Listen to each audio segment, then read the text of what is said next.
اما دلوقتي فمع الشاب خالد اللي كشف لنا امبارح عن تفاصيل اغنيه واحده بواحده، والنهارده هنكمل كلامنا معاه.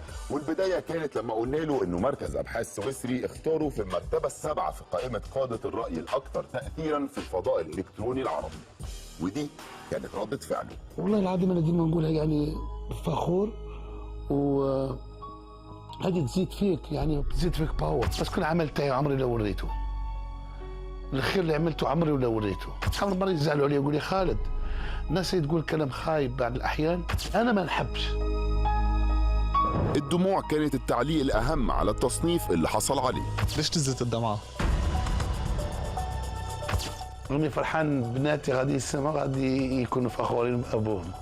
وشكل كده ان احاسيسه كانت مختلطه في اللحظه دي، ففتح قلبه وكشف عن حاجات كتير مأثره فيه. يعني نحلم بالمغرب العربي الكبير المتوحد، وراني نضل نحكي ونضل هذا الانسان هذا مولود في الستينات، وسمح لي نقولها لك، اللي بغى يزعف يزعف، يعني ما كبرتش بالحدود.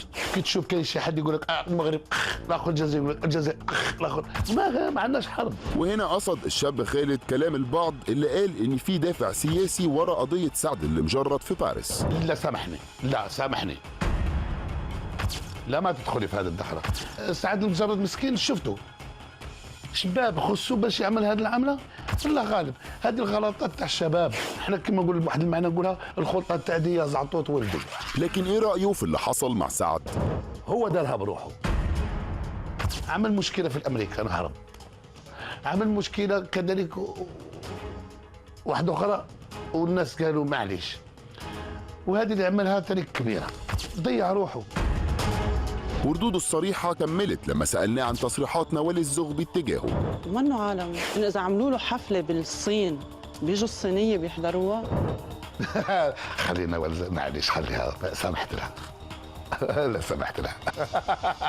لا مسامح كريم، وانا ما قلت حاجه عيب ليها، كلمه ما ازعجتني، ما كانتش بلاصتها. وبعيدا عن الجدل، الشاب خالد من بعد اطلاق الكليب هيتفرغ للالبوم اللي جاي وبيكشف تفاصيله حصريا لايتي بالعربي.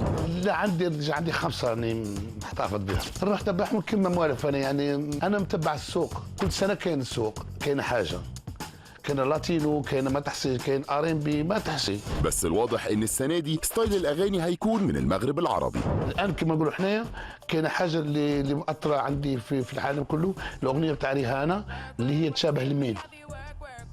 واك واك واك واك واك.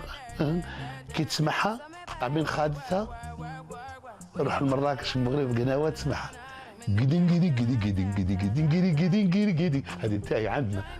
لا اله الا الله او سيدي محمد. شوف. ودي طبعا معلومه مهمه جدا، وفعلا محدش كان عرفها لو ما كانش الشاب خالد كشفها دلوقتي.